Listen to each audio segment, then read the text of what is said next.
JD Vance just did 5 podcasts and TV shows in a single week. What's going on? The Vice President of the United States went on the podcast Diary of a CEO with Steven Bartlett for 2 hours, and then he surfaced also on The View, The Five, Bill Maher, and Megyn Kelly. A sitting VP doesn't normally do that. So the question lighting up the internet is, why now? Why this sudden massive media blitz? I think buried underneath the headlines about Iran, aliens, and Donald Trump, here are the questions that I keep hearing people ask me. Is JD Vance quietly running for president in 2028? Is this a soft launch, a room of strategists testing whether America would actually accept him at top of the ticket? Or some people are even asking something even bolder. Are the powers that be auditioning JD as a successor for President Trump with the 25th Amendment murmured somewhere in the background? While everyone is busy decoding the politics here, I think almost nobody noticed the most revealing thing about his 2-hour podcast interview. A quiet confession about a woman who left school at 13, once threatened to run a child over with her car, and maybe the only reason JD Vance is alive today. And what he accidentally exposed about her opens up one of the most important findings in all of caregiving research, a number that most Americans have never heard, and a question that will hit far closer to home for you than any election. Who's quietly holding your family together, and who's holding them up? If you're raising a grandchild, caring for an aging parent, or even quietly holding your family together, you're about to hear the science that proves what you've always felt, that you matter more than you know. And if you've ever feared that it's too late to heal or to reconnect or to start over, then stay till the end, because the research says something you won't expect. A quick favor first. If someone in your family is the glue holding their family together, send them this video now. They need to hear how valuable they are. I'm Neal K, Shah, a Johns Hopkins and NIH-funded caregiving researcher and the CEO of CareYaya. I've helped thousands of families navigate aging, dementia, and serious illness. I'm a researcher and innovator in caregiving, and I was really excited to dive here into researching this topic. So let's get into it. First, I think JD Vance's story is a portrait of American caregiving at its rawest. Picture this: Eastern Kentucky in the 1940s. The hills are beautiful, but the work is gone. A 13-year-old girl gets pregnant. The boy is 16. They marry, children raising children, and move north to Ohio, chasing a paycheck that Kentucky couldn't offer. The marriage is chaotic and sometimes violent. They have 3 kids. One of them turns out to be JD's mother. And here's the engine behind the whole story. JD's mother developed an addiction, prescription pills, then heroin, the full arc of the opioid epidemic compressed into one family. There was, in his words, a revolving door of father figures: the biological father who placed him up for adoption, a legal father who vanished by the time he was 12, and then more and more turnover. So the woman who actually ended up raising him, his anchor in life, was his grandmother, Mamaw. He said she was extraordinarily tough. When 12-year-old JD started running with a kid headed for trouble, she told him flat out that if he kept it up, she would run that boy over with her car, and no one would ever find out. He believed her, so he stopped. Through what he calls sheer willpower, she kept him on the straight and narrow. He says simply, he didn't know where he'd be without her. In talking about his childhood, JD Vance repeated a line an expert one told him: "The kids who grow up in chaos and somehow turn out okay almost always have one person in their lives. A teacher, a social worker, an aunt, a grandparent. One anchor. I don't know where I'd be without her," he said. I think that line matters far beyond one family. Researchers at Harvard Center on the Developing Child spent years on a brutal question. Why do some children buried in poverty, neglect, and trauma just totally collapse, while others who are in the very same conditions rise way above their circumstances? They expected something really complicated, but they found the opposite. The single most common factor in children who become resilient is at least one stable, committed relationship with a supportive adult.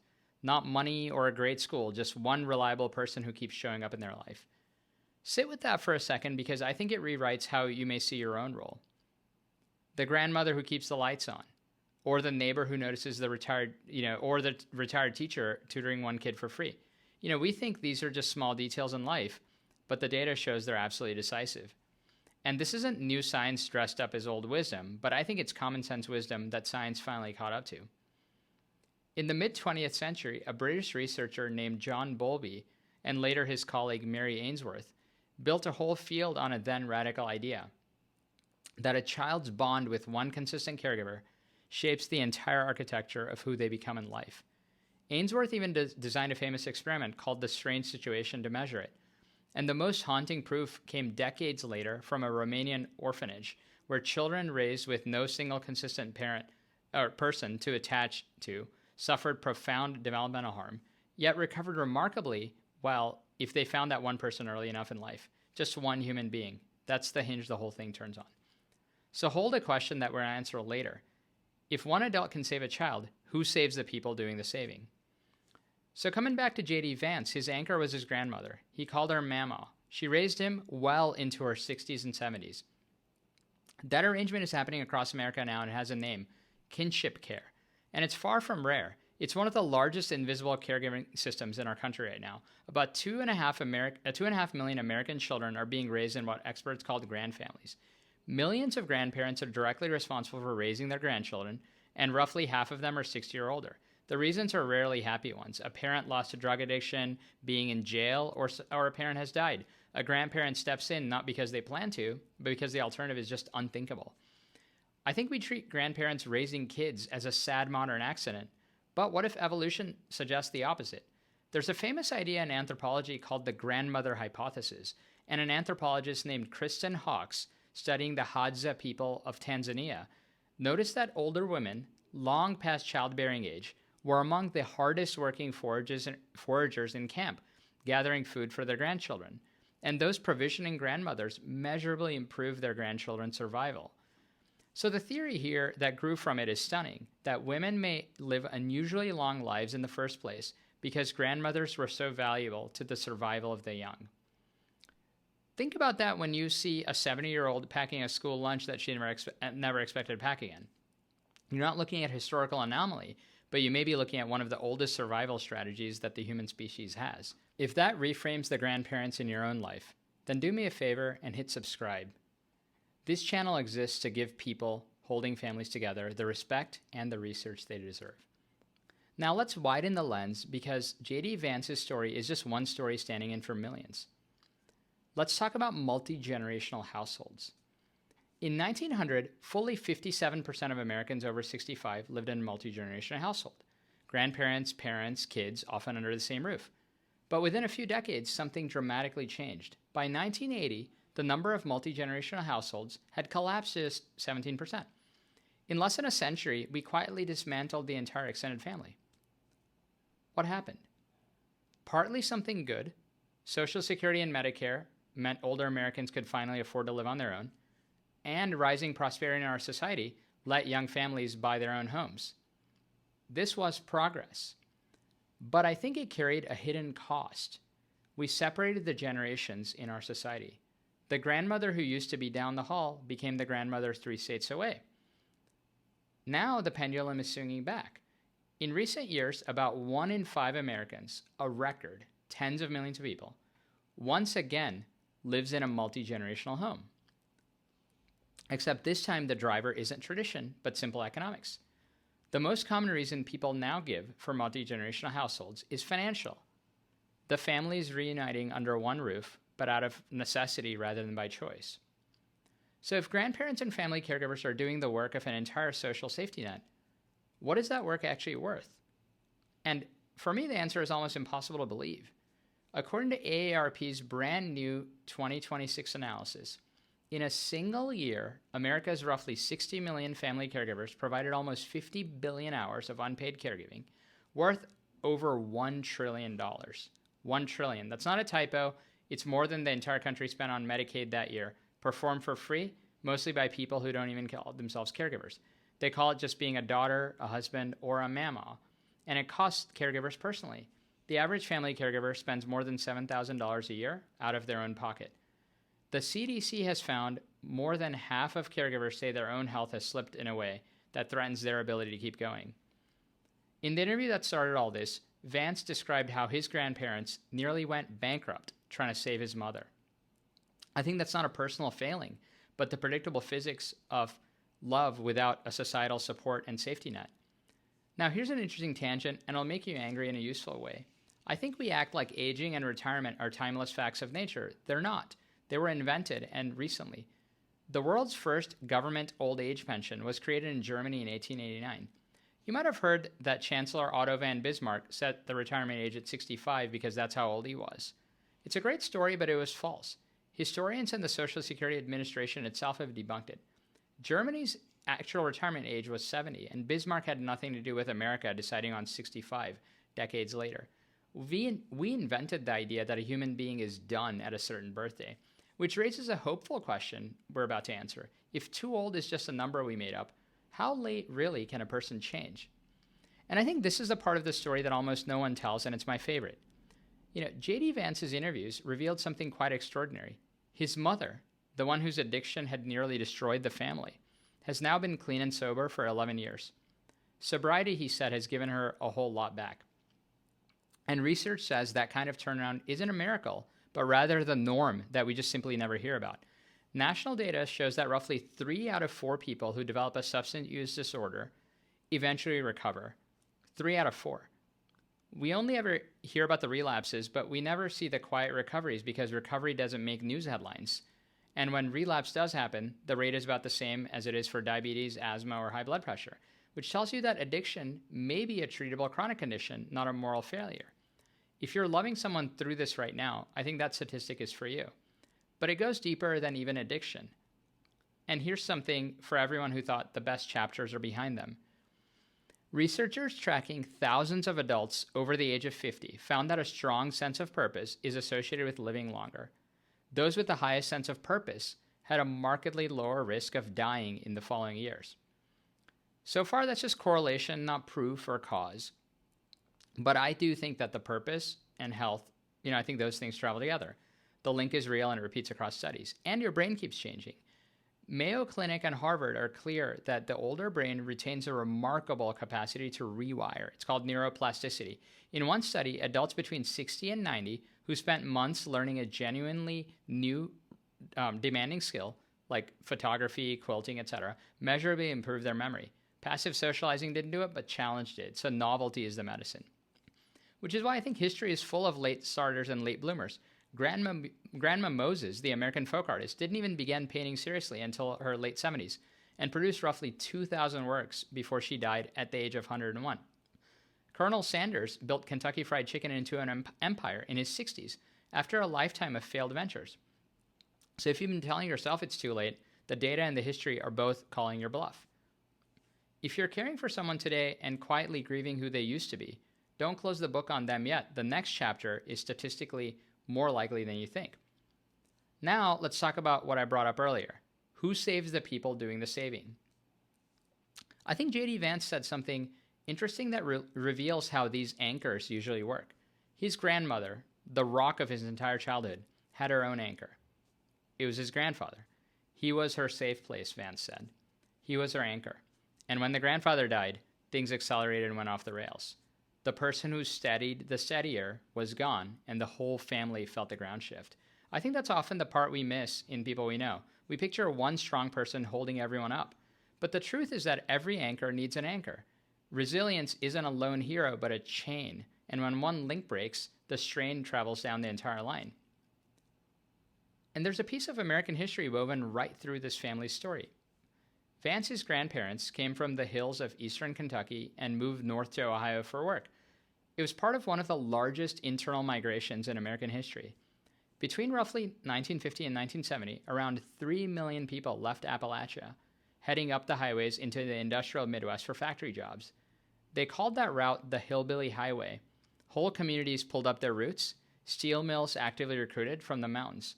So many Kentuckians poured into one Ohio town that the locals joked a suitcase was a Hamilton after the city that they kept arriving in. An entire generation became anchors for their grandchildren, while themselves cut off from the mountains, the kin, and the support systems they'd left behind. So I think the chain was under strain before the first crisis ever hit.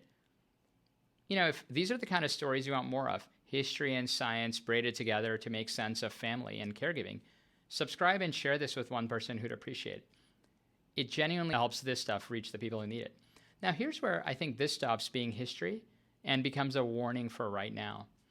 In 2023, the United States Surgeon General did something almost unheard of. He declared an epidemic. But it wasn't a virus. It was an epidemic of loneliness. And the headline is what you really need to hear. The health impact of chronic social disconnection is comparable to smoking 15 cigarettes a day.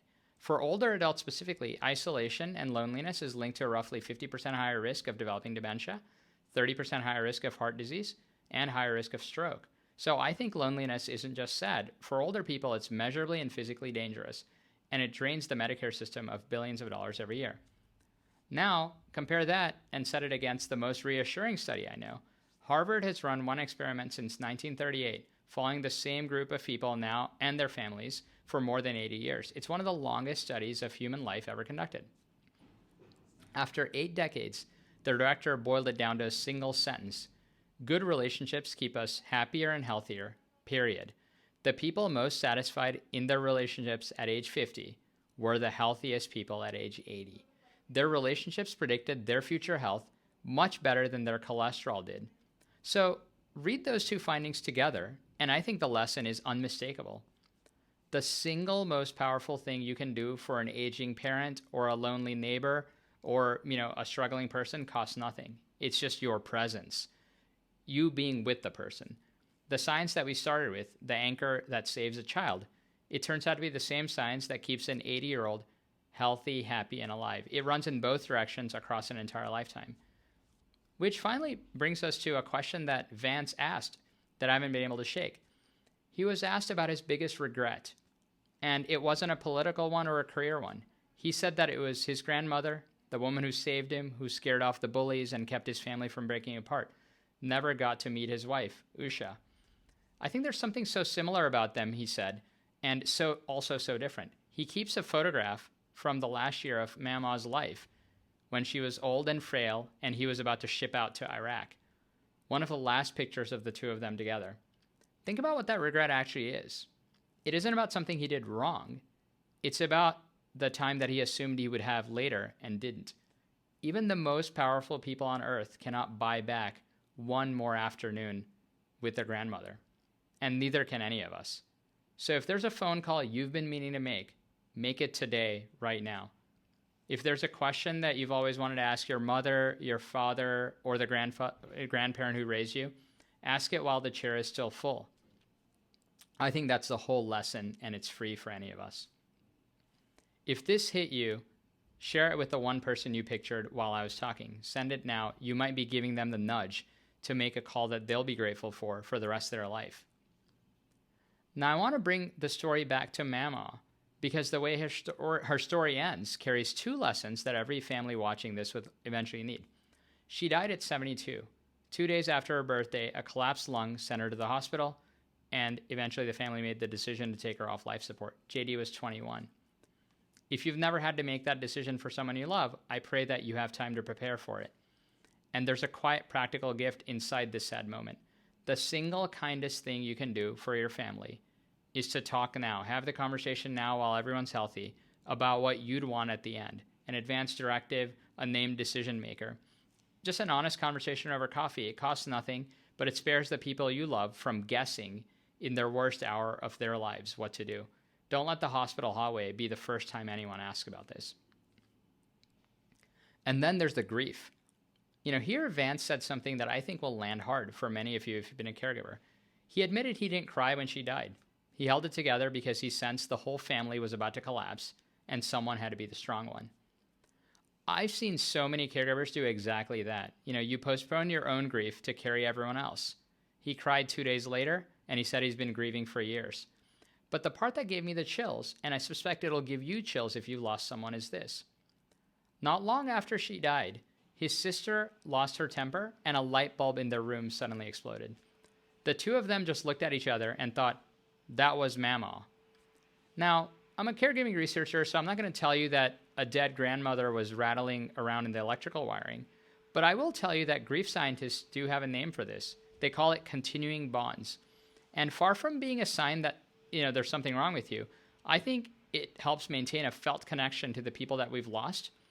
I think that's understood to be healthy and ordinary part of love outliving death. So if you've ever felt your mother in a song on the radio or your husband in the smell of the coffee, you're not losing your mind. I think you're doing grief exactly right.